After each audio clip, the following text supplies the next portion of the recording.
Assalamualaikum warahmatullahi wabarakatuh. Bagaimana kabarnya? Semoga semua sehat ya.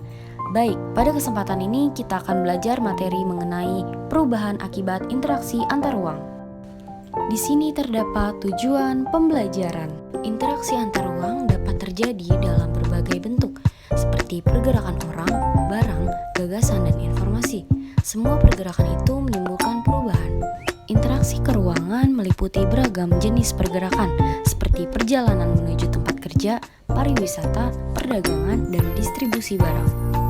Lalu, perubahan apa yang dapat terjadi akibat dari adanya interaksi antar ruang?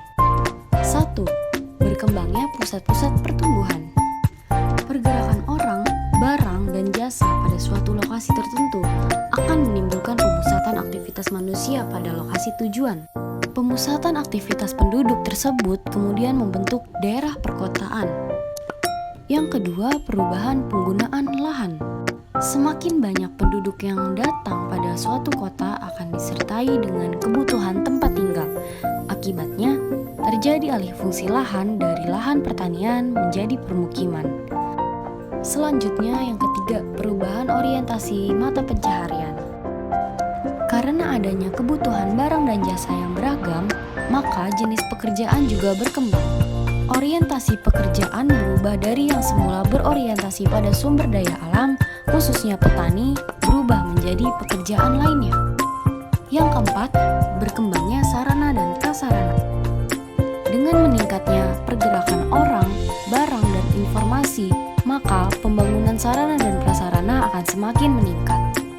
Berbagai jenis kendaraan umum, jalan, fasilitas umum, pusat-pusat perdagangan, dan lain-lain terus bertambah dengan semakin meningkatnya interaksi keruangan. Yang kelima, adanya perubahan sosial dan budaya.